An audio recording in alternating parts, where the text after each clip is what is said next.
Fewer families have made a bigger impact on bass fishing than the Hibdon family. Joining us today to talk about fishing at Lake of the Ozarks and the importance of protecting generations of family fishing secrets is legendary tournament angler Dion Hibdon. All right, well, Dion, welcome to the show. I'm glad to be here. Glad to be here. Always glad to get to talk about fishing. Absolutely. And you're down at Lake of the Ozarks right this minute? Yeah. This is where I live. Live in a little town of Versailles, kind of on the western bank of just west and north of Gravois. So yeah, right here at the lake. So, no secret, fishing has been in your family for generations, many decades. Your father was a circuit pro, very successful. He was also a guide down there, as was your grandfather, Joe. And I had some questions about him.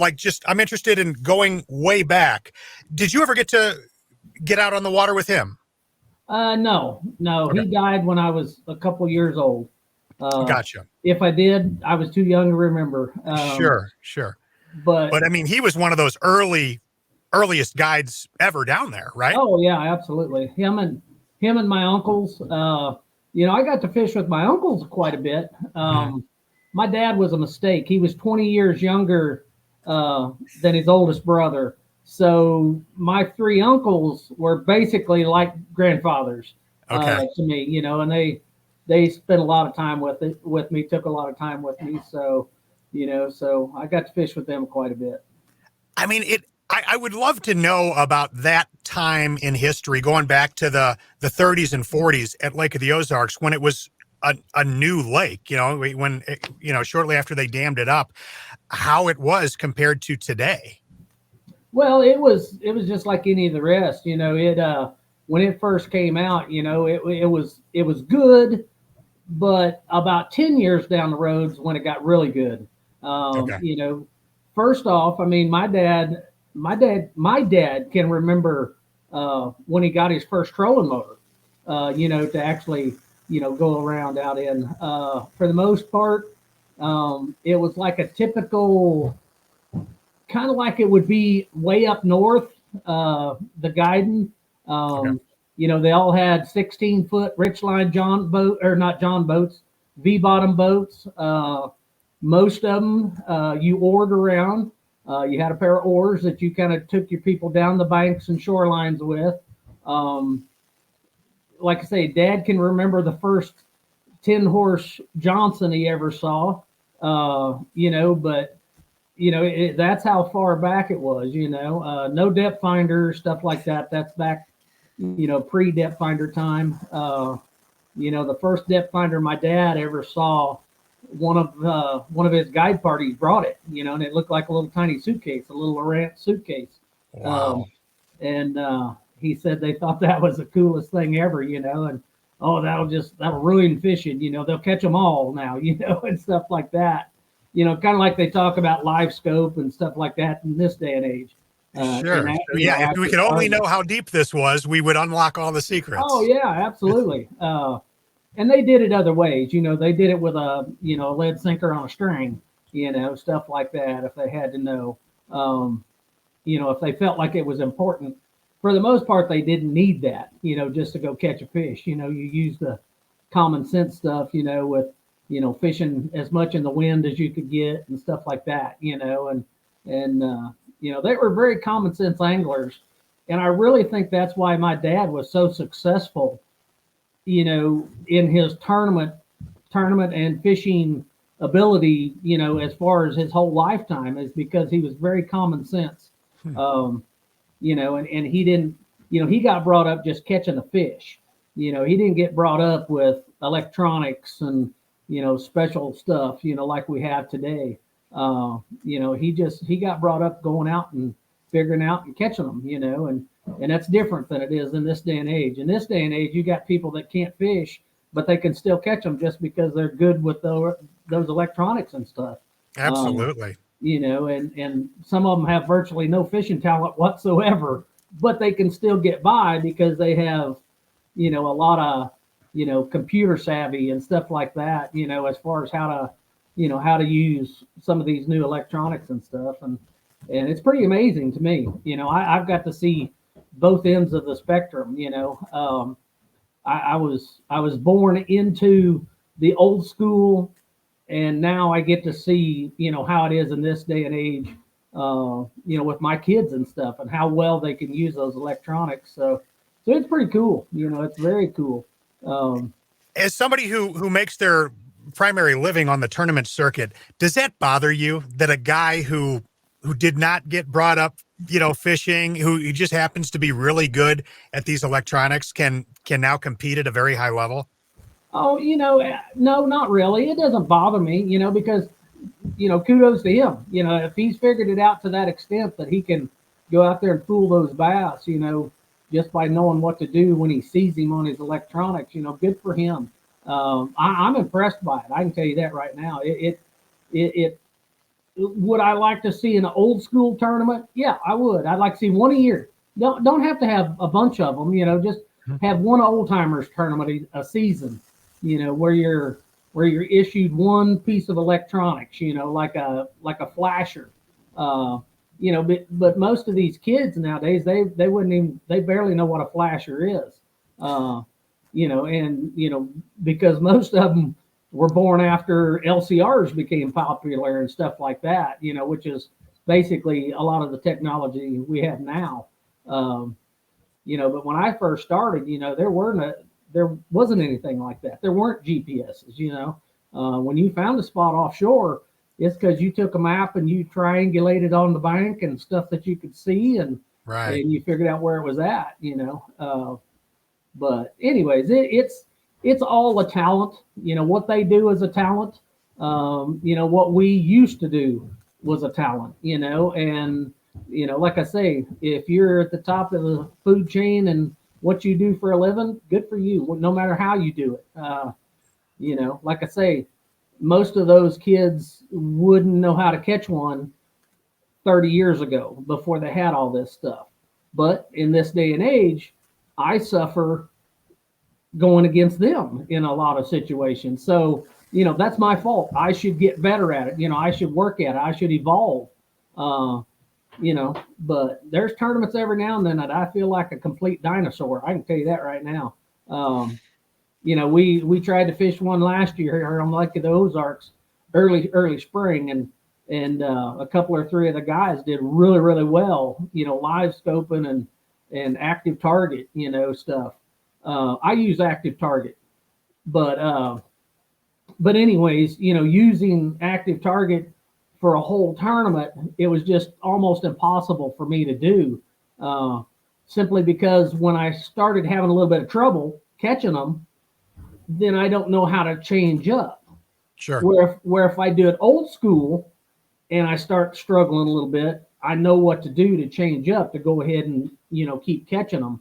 But like I say, when they start following my bait on my active target and they won't take a hold of it, I don't have that kind of knowledge yet, like some of these other guys do. But that's my fault. Like I say, I have to evolve or get out of the way, one of the two, and I feel like that some days. I go out there and I'm like, well, holy cow, how am I ever going to learn this? And 55 years old, I don't feel like I need to be going to learning something about bass fishing to that extent.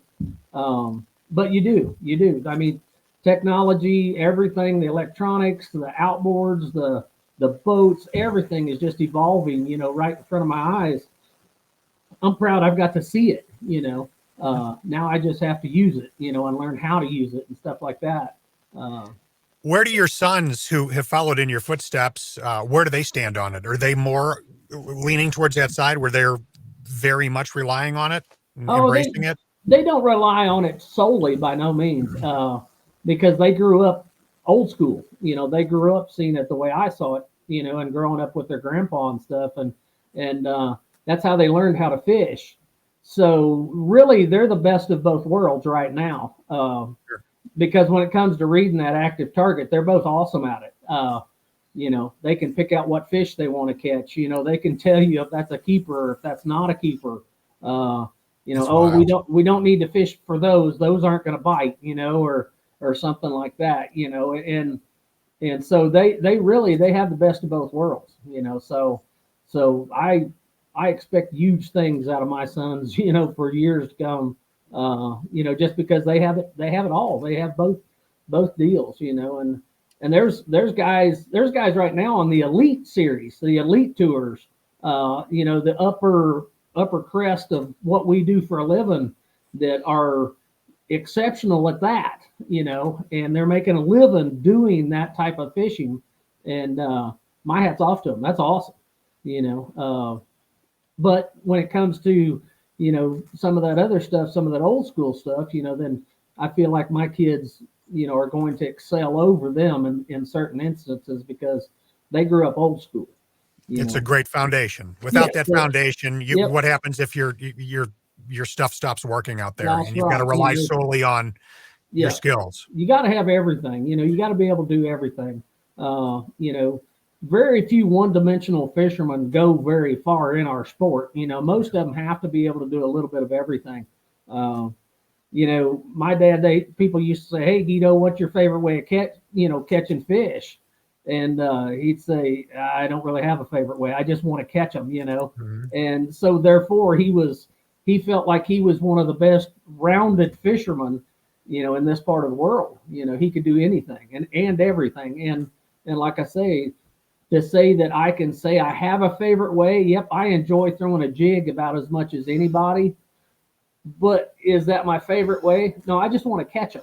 You know, I'll do whatever it takes to catch one. Whatever. And yeah, you just got to stay open minded. You know, being open minded as a fisherman, especially as a bass fisherman, is probably one of your biggest assets. You know, is being able to, you know, hey, they're not biting what I want them to bite today. I need to change up. You know, and not being afraid of doing that is a very big thing in our sport. Well, I was doing my homework on you. I found some old videos, some old articles, and in one you mentioned your favorite lake to fish, and I'm guessing this is from a tournament standpoint, was Lake Champlain. Is that still the case today? Oh, yeah, it's dang sure in the top two or three, that's for sure. Uh, you know, and a lot of it's the beauty of that up there also. I mean, that's still, you know, you go up there and you're in the Adirondack Mountains. It's just, you know, you got mountains everywhere you look. You know, it would be like putting Lake of the Ozarks in the middle of the Rocky Mountains. Lots of beauty, lots of beautiful stuff to look at. The water's really pristine. You know, it's about as clear as it gets. You know, lots of good variety. You know, probably why I like it the most is because you can weigh in 20 pounds of smallmouth or you can weigh in 20 pounds of largemouth, you know, and the thing of it is when we first started going up there, me and dad took a liking to it and, you know, we got to where we would take little vacations up there and stuff too. So yeah, it's still one of my favorite, you know. You know, I love Lake of the Ozarks. That's a crazy thing about where I live. We live on one of the best lakes in any part of the world. You know, we have a ton of really, really nice bass in here. You know, the only thing we don't have is many smallmouth, but really we got a little bit of everything. We got deep fishing, we got shallow fishing. You know, you can do a little bit of anything here, and lots of bass. We have a huge population of bass. A lot of that's because of these big boats in the summertime. Um, you know, our fish don't get much fishing pressure when it's a good thing not to have fishing pressure. And what I mean by that is right about the time these fish are spawning and getting post spawn, uh, the big boats come out. And when they come out, you know, then it takes a lot of the fishing pressure away from the lake, you know, and it allows those little male bass to really spend a lot of time with that fry and it lets Sure. that fry grow up. And you know, you hear people, you know, talk about some of these lakes. Oh, well, we had a good spawn last year, or we had a good spawn 2 years ago. You know, just by the way the fish are right now, you know, got a bunch of 2 pounders. You know, oh, we must have had a great spawn 2 years ago. We always have good spawns every year. We don't have bad spawns. A lot of that's because Truman Lake keeps our lake level, you know, normal. You know, during the spawn, we don't have a lot of fluctuation. So And the other neat thing is all those boat docks on the lake, as soon as those fish hatch and become a little pod of fry swimming around, those male bass push them out there underneath those floating docks. And at that same time of the year, we have quite a bit of algae that hangs on the bottom of these docks and stuff. And that fry disappears up into that algae, and the bluegill, the little bass, everything that eats fry can't get to it, and because it gets hid up in that algae. And once it's hid up in there, the next time anything that can eat that fry sees it, it's already an inch long, and when it's an inch long, he's pretty speedy. He can get away. He can now evade and get away from bluegill eating him and stuff like that.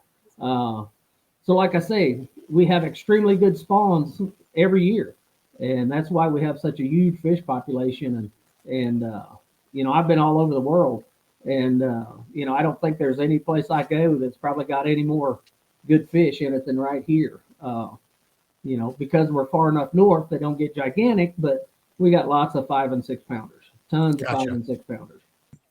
Talking about, when the pressure lets up at just the right time, based on that summer boat traffic. It's funny. The last interview we did was Roger Fitzpatrick talked about the exact same thing, how that's so key for that bass population.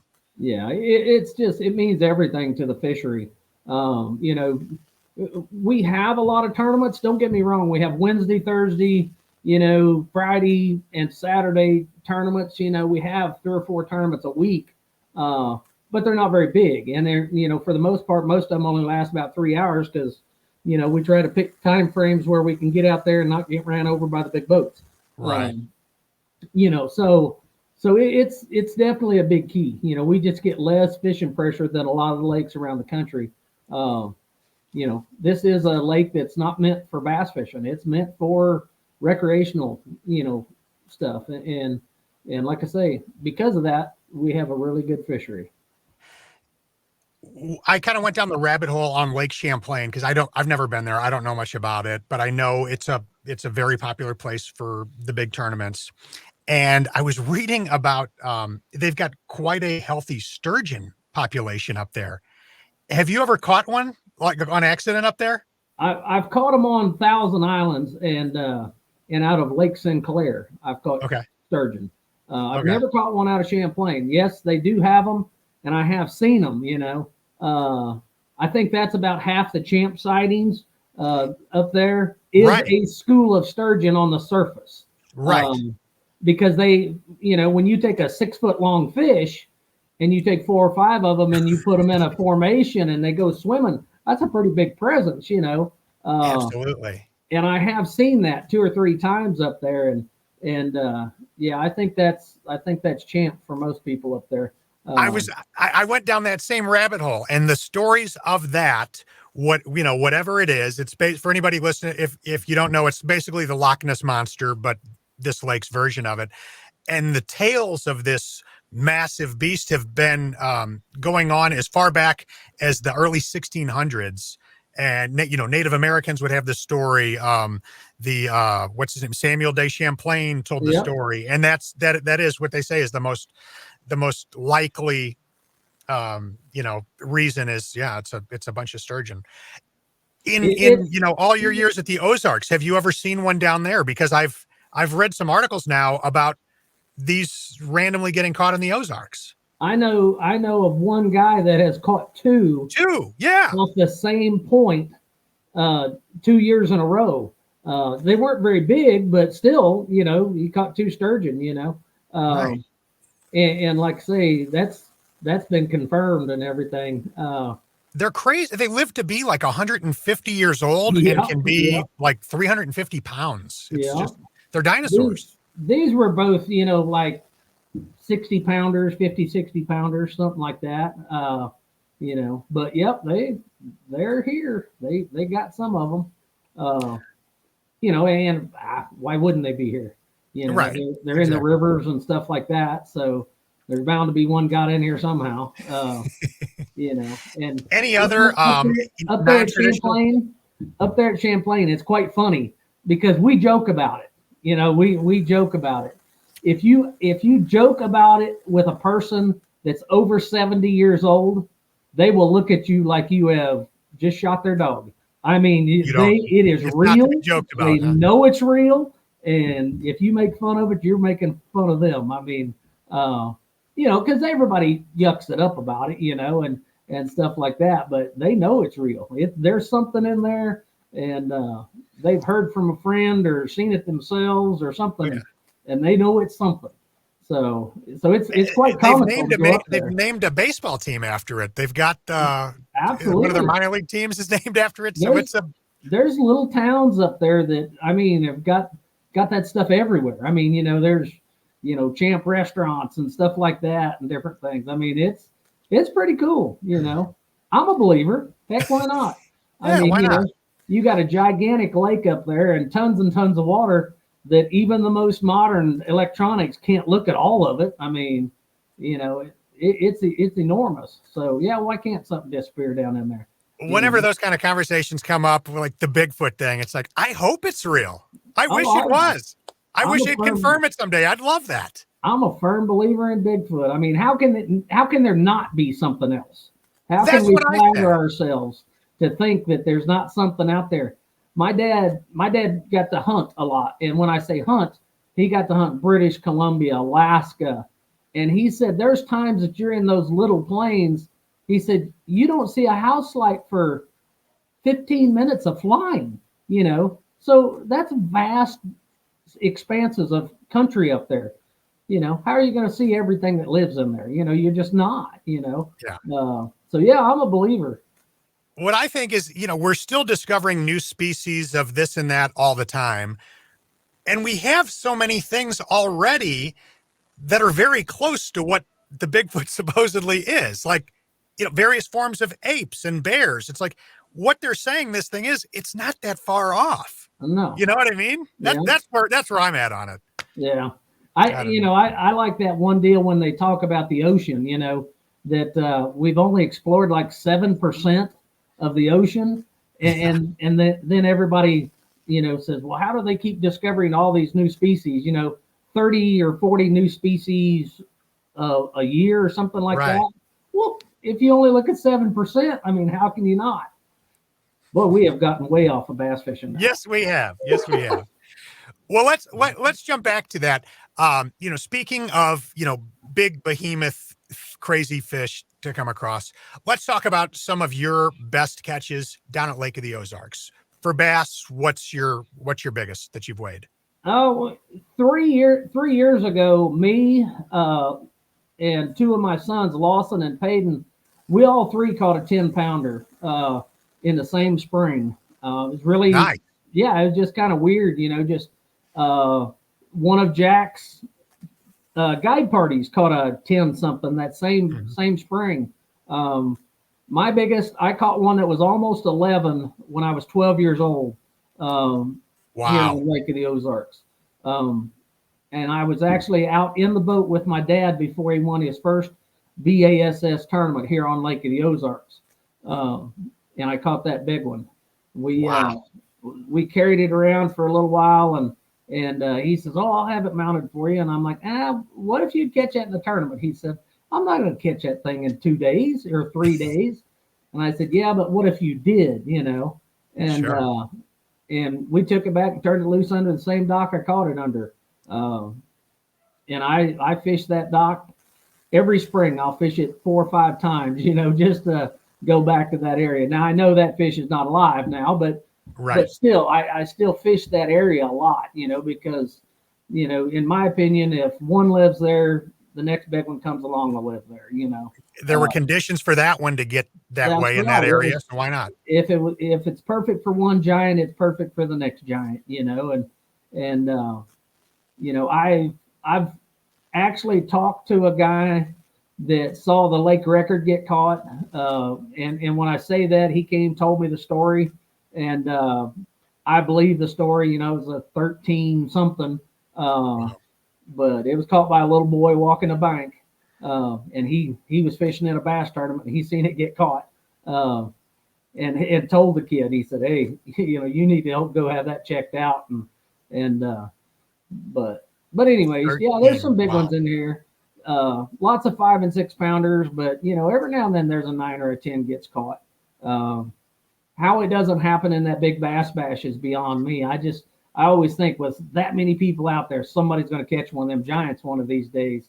But it seems like them 6s and 7s about as big as they ever get. Uh, It was a 6+ that won it just a couple of weeks ago, yeah, and 6'2" or something like that. A low and, 6. and what did that guy happen to catch it on? I'm not sure.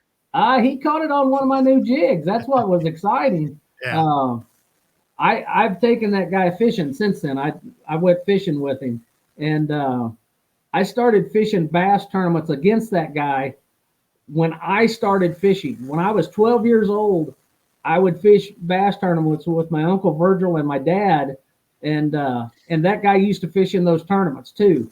And as soon as he got out of the truck the day that I was going to go fishing with him here just about a week ago, I thought, holy crap, I've known you my whole life. And he's like, well, of course. And Wow. and so that was pretty cool for us to actually get together after all those years, Absolutely. and spend a day on the water. And Uh, congrats on the launch of your new jig. What yeah. tell everybody about it. Oh, it's just a new design, a new head design, and we've got the right hook in it. It was originally made for fishing out deeper, and fishing structure type stuff. My wife started fishing with me in the Thursday night tournaments here about 3 years ago, and she didn't have much experience, and she's a little bitty gal, doesn't jerk very hard. Well, Peyton, my oldest boy, had started fishing with this specific hook, fishing out deeper, and he just swore by it, that it hooked him good, and you just don't lose fish on it, and so he said, well, let me make her some heads with this hook in it, and we'll see how she does. Since she started using that hook, I mean, I don't know, in the last 3 summers, I mean, I'm sure she's caught a couple 100 pounds on this one jig, and she just doesn't jerk hard. She just takes off winding most of the time. And so in the last couple of years, we've tried to kind of design a little head around it. And the head design is basically made for rocks and wood. A football head comes through rocks extremely good, but a football head does not come through brush very well. So when you're out there fishing in the summertime and you're throwing out on them rocky points and stuff with your football head, and you finally make a cast and you hit in a pile of brush, then most of the time you screw up that brush pile because you get hung in it almost immediately. So we kind of designed a little jig head that would come through the brush, come through the rocks, and we put the right hook in it. And we think it's just the perfect jig for, fishing around, because you can fish it in brush, you can fish it in them rocks, and you're just not hung up all the time. And it's called the Hibdon hammer. Right? Hibdon hammer, yeah. Awesome. We make it in 4 sizes: 3/8, ½ ounce, 5/8, and 3/4. I'm sure it's not going to be heavy enough for some people, so we're probably going up till 1 ounce or something like that eventually. But like I say, we have fished with it all summer long, me and my wife and my boys, and we've caught several 100 pounds of fish on it. It just stabs them right where you need it to be, right in the top of the head. If you can hook one in the roof of the mouth, you're going to land that fish most of the time, because that's a little bit harder spot in his mouth, less cartilage and stuff to tear out of. You're actually going through bone most of the time when you come out the roof of his mouth, and you just don't lose many fish. And like I say, this one does an extremely good job with that. And it don't matter if you're fishing it 40 foot deep or if you're fishing it 2 feet deep. We figured out in a BFL tournament here just a couple of weekends ago that they wanted your bait going to the bottom faster. Normally I skip around to 3/8 and ½ ounce.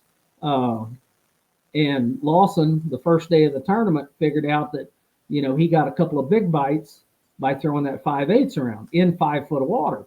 And he told me about it the second day, and I started using that heavier jig, doing the same thing in the same shallow water. And, I ended up catching the biggest stringer of the tournament the last day, and caught them all on the jig and caught them all on 5/8.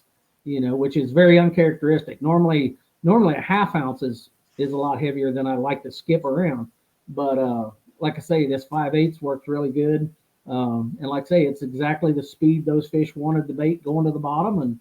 And it, sometimes those fish are totally reaction bites, because they're hovering right there underneath the styrofoam. The foam's here and they're right there hiding next to it. And if a bait goes by them really fast going to the bottom, a lot of times that triggers them into chasing. And where sometimes if it floats real slow by them and just meanders down to the bottom, they lose interest in it. But a lot of times when it zips right by them, they just chase it instinctively without even thinking. So they're, as it's going down, they're chasing it, hitting it before it hits the bottom. As soon as they get a glimpse of it, they're after it. A lot of times, because they feel like it's fast enough, it's going to get away. So they're chasing it really, really hard. And normally, when one bites it, that's chasing it really, really hard, he gets it good. He swallows it, gets it down in his mouth. Right. Good, and you hook a lot more of those fish. So it was just kind of the perfect storm, with that.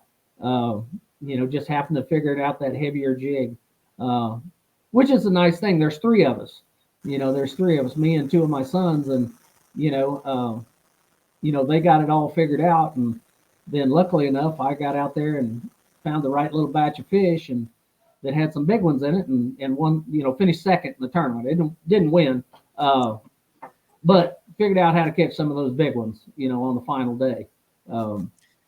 So everything worked out great. Are there any times of the year, when obviously you're not involved in tournaments, where you kind of put the bass fishing on hold and chase other species that you're big into?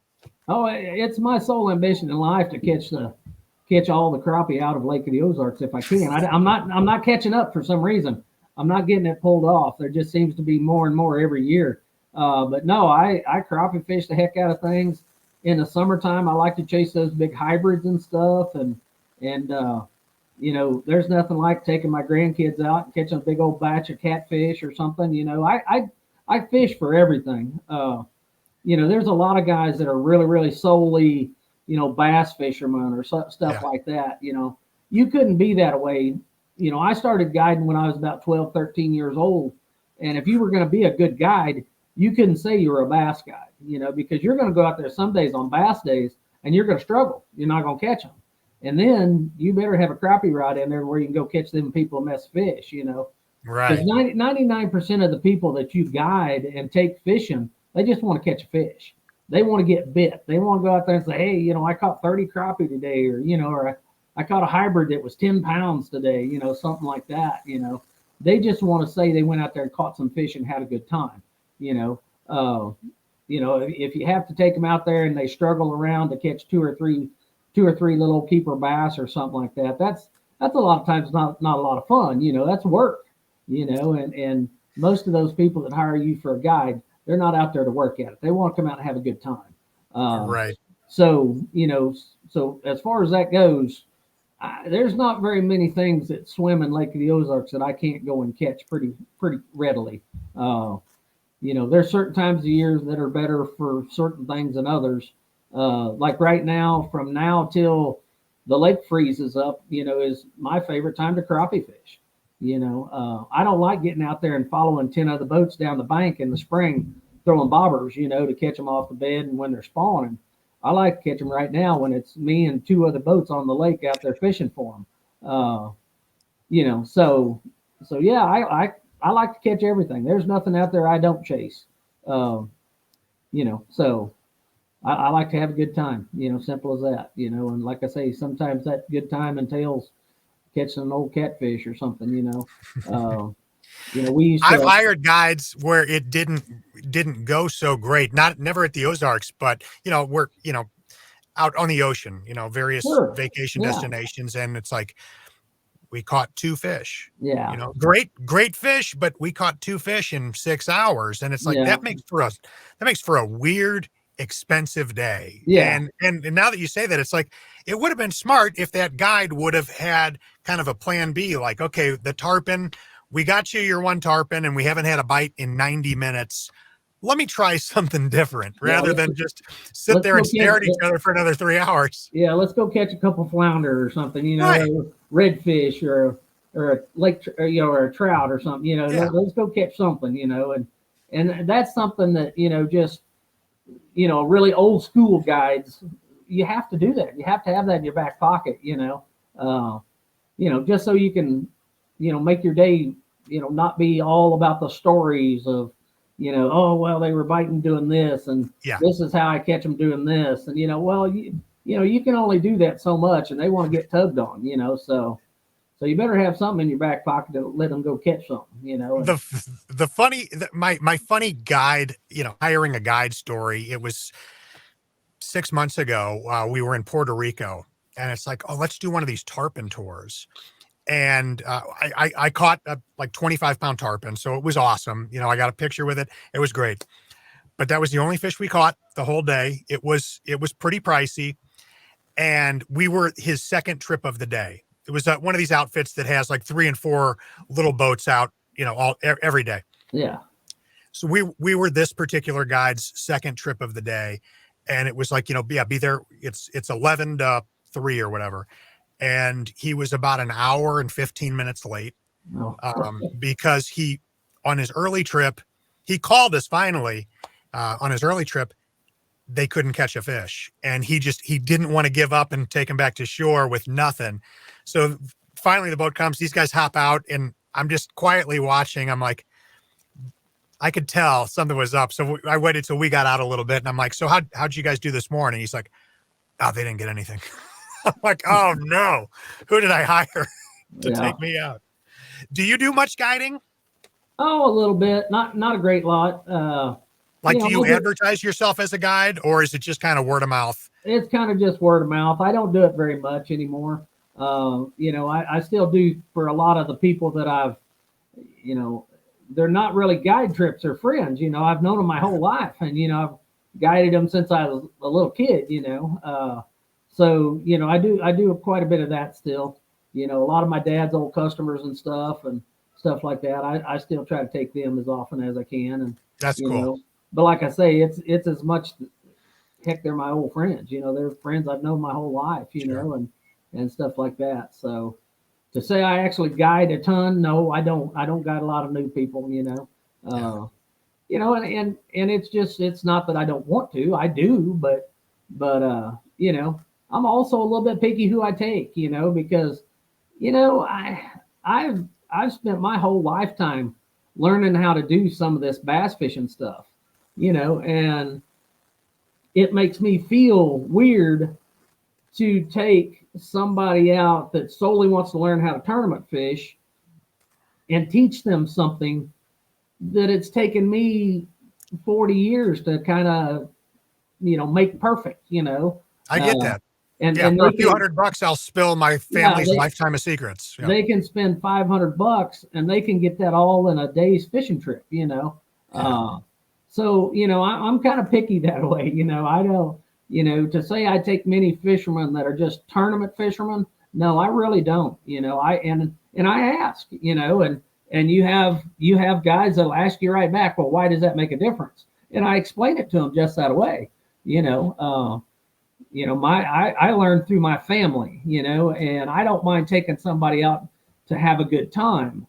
Right. But like I say, to go through one of them explicit tutorials on this is why you do your jig this way in this particular instance, it took me a lot of years to figure that out, Yeah. and like I say, is it worth $500 to me to give that up? No, it's not, because I have kids that fish, and I have grandkids that are probably going to fish somewhere down the line, and some of those little secrets I'm going to keep for them, Good for you you. know, because it ain't, like I said, it ain't worth $500 to me to give up something that my dad or my grandfather, taught me 40 years ago, that still works to this day, me catching the biggest stringer in that BFL a couple of weeks back, that's no accident, I fish for that kind of fish, and I do very specific things to catch that size fish, and like I say, to say I want to just up and give that up to just anybody, I don't. And sometimes if they're in the boat with me, even they don't see some of those little things that I'm doing, and I'm dang sure not going to point it out to just anybody. You know, the guy I drawed the second day, yep, I told him everything I was doing. Just because he was super nice old man, did everything I asked him to do. Was very very helpful out in the boat. The guy the first day, excuse me, I know he fishes some tournaments, so, I just went out there and fished and kind of, minded my own business and, I just went fishing,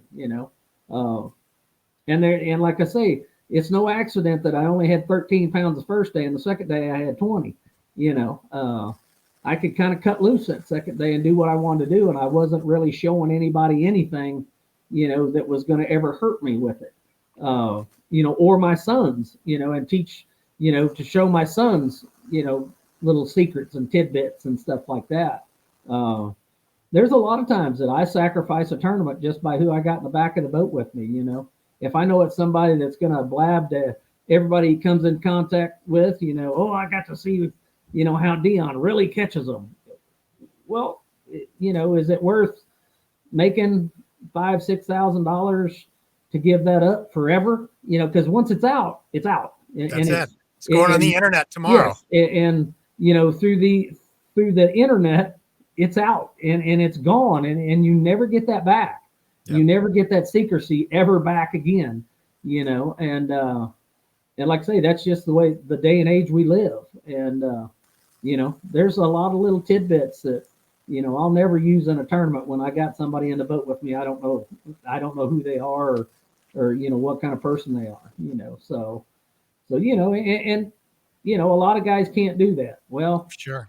I've been at it long enough. I can do whatever I want, and don't feel bad about it. I don't hesitate if I feel like something's going to bite me in the butt somewhere down the line because I gave it up, so it's a little bit tricky. I sit around, I do a lot of talking in the mornings and stuff like that. And that's solely to kind of get a feel for who I got in the boat with me, For sure. I ask him about how he's been doing all year long in the tournaments and stuff like that. I got a whole little kind of line of questions that I give them, and they don't realize they're going through a screening, but they are, and I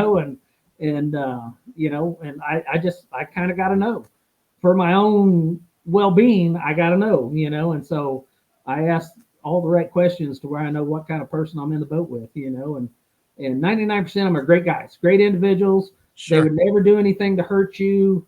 But sometimes, they spit things out, there's nothing. A fisherman's like a little kid. If he learns something, he's so excited that he picked up something, and the crazy thing is they'd make way more money with it if they just keep it to themselves. Yeah.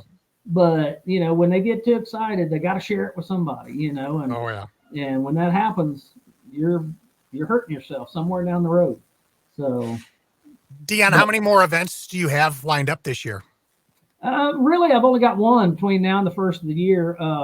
One big one, that Bass and Golf deal that Bass and Bob puts on. I'll probably fish an Anglers in Action over Thanksgiving Day weekend. That's always a big one, got good money in it. And there's two good tournaments on Saturday and Sunday, or one on Saturday, one on Sunday. So I'll probably fish those, and anything else good that comes to the lake. If there's something, out of the blue comes here that's worth the money, I'll fish it. But really that's about it. We start hunting pretty hard. We like to hunt, everything. We like to bird hunt. We like to, ducks, geese, deer, you name it. We like to hunt. But we also like to crappie fish too. We do a lot of crappie fishing, and it gets really good this time of the year. So, and we love to bass fish too. The bass fishing's awesome here, and I say it's awesome. It's awesome clean up till the lake gets frozen and stuff in places, to where you have trouble getting your boat in. And when I say that, some of the biggest stringers of bass we catch all year long, we catch in November, December, and January, So and it never really gets that cold anymore, like it did back when we were kids. We just don't have a severe winter, so we fish all year long, for the most part. Final question. I'm one of those people who I live up in St. Louis, so I will run down to the lake, just 4th of July weekend, Labor Day, those kinds of things, and get fishing in when I can.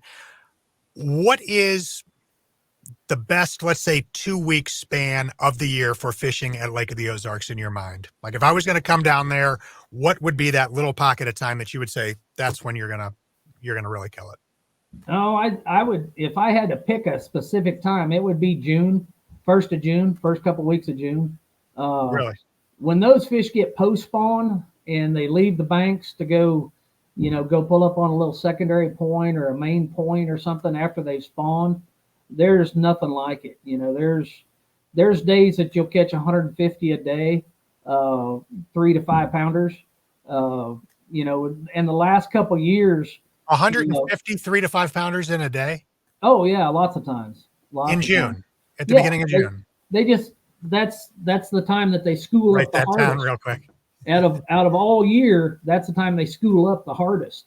Okay. Is as soon as they're done spawning. You give them about a week after they're done spawning, and once they start leaving those bedding areas and stuff, it gets completely haywire how good it is. Lots and lots of 20-pound bags.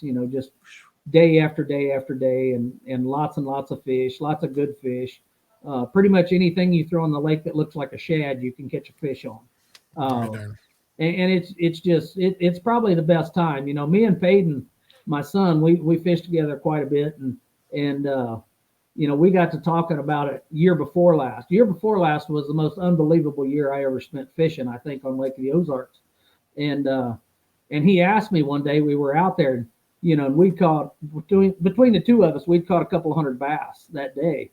And he said, what was it like in the good old days? And we both sat there, and I thought about it, and I said, we might be in the good old days right now. It might be happening right now. I said, I don't remember it ever being any better than this, And he says, yeah, he says, I realize I'm, half your age, but he says, I know I've never seen it this good. That's awesome. And that's just like say a couple years ago. So it's pretty amazing right now. I love it in the spring. I love it when you're pitching a jig and everything. I love it in the fall. September and October are some of my favorite time to be out there. Just because there is a couple of different things that we do that we know works better than most, so it gives us a lot of confidence that we're going to win tournaments and do well, so this is a good time of the year for us. We like this time of the year too, but probably the best fishing's in the early summer, but you have to understand then also you get lots of boats. As soon as school lets out, as soon as college is out, tons and tons of boats get out there, and you got to pick your time during the day to go, because it's not safe. It's not safe on Lake of the Ozarks, the lower 30 miles of Lake of the Ozarks, in a bass boat. I don't care if it's 25 foot long. We run the biggest Camus bass boat they make, and it's really not safe for you out there, because everybody else that's out there is not fishing. They're just running around, going to bars, going to restaurants, going to dance places, and they're not paying attention to where they're driving, and like I say, there's a lot of big boats out there, a lot of big waves, and so you got to be careful. You got to pick the times right at daylight for 3 or 4 hours, and maybe right at dark for a couple hours when everybody's in eating supper, stuff like that. So you just got to pick your poison, but it's a great lake. It's awesome. I like we talked about, we might be going through the great years for Lake of the Ozarks. I don't know, but they're pretty dang really good. Cool to think. They're pretty dang good. I know that. Well, Dion, tell everybody how they can follow you guys. I know your family has a website that you guys all kind of share, and you're on Facebook as well. Anything else? You can go to Hibdon Hook. That's our website. Go to Hibdon Hook. Keep up with us. Ask questions. Do whatever you need to do. You need to know something, just ask. Like say, got Facebooks. Everybody does. Payton, Lawson, me. We all got Facebook stuff. I'm not great at that. My wife's really good at it, and we sit around and I help her answer a lot of the questions that come into mind. Once, twice a week. I don't sit around all day long answering Facebook stuff. I can't tell you that. So if you try to get a hold of me, that's how you get a hold of me. But like I say, just know one thing: I'm not into that. So I do it. I do it only because I have to, to keep up with everything. But Hibdon's Hooked is our website, and like I say, you can keep up with us there. A lot of the bait works stuff. We got a lot of stuff on there because we work really close with Baitworks. That's who's making our jig, the Hibdon hammer. We're going to design a lot of different stuff for them, a lot of different fishing tackle of all different kinds. We're only going to sell fishing tackle that everybody needs. And that's, I see some of this stuff out there now that you're like, oh, why? The only reason people buy that's because they don't have one, and it's so odd that they think, oh, well, I got to have one of those. I'm never going to sell you something like that. If it's got my name on it and we're going to sell it, it's because it catches fish and you need it in your tackle box. The only reason, that we're hip on this jig, I've never had one that I had a better hook ratio than I do now. I mean, the hammer is, I guarantee you, well, I can't guarantee stuff, but I promise you, I went from 70% hookups, which is awesome, hookups on jigs, to 90% hookups on jigs. Wow. And just landing ratios. And it's just because of the hook and the head design. I'm hung up less, so I get more efficient casts, in the day because I'm not hung up all the time. No matter if I'm throwing it in brush or if I'm throwing it in rocks. And like I say, it's the right hook. It's the right hook for fishing, casting a jig. Very, very cool. So needless to say, I'm not going to sell you anything that's a gimmick. I'm going to sell you stuff that catches a fish. And that's all we're going to design is stuff that catches fish. There you go. So look us up on Baitworks and let's see. Come see us. Awesome. I've got a couple of our products behind. I don't know if you've ever gotten to use these, the Tackle HD high def craw and the Helgramite. We've got the 5-inch and the 3.5-inch, the Nedmite.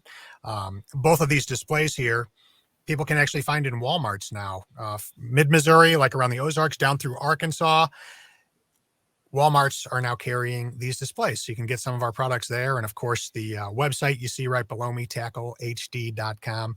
Dion, thank you so much for jumping on here. Like you said, I know that the tech thing isn't exactly your thing, but I mean, I'm sure glad we got to spend a little time here on virtually, and I got to get to know you a little bit. So thank you very much. This has been Absolutely. awesome. I've enjoyed being here, and like I say, we just try to help everybody catch more fish, and like I say, I know that this has to be done, and has to be done in this form and fashion. It's not that I don't like it; I just don't understand everything about it. Sure. But luckily enough, I've got a wife that does, and she gets me out there online whenever I need to be, and takes pretty good care of me. And tell her thank you for helping me set this up with you. So. Absolutely. All right, Dion, have a good night. Thank you. Thank you.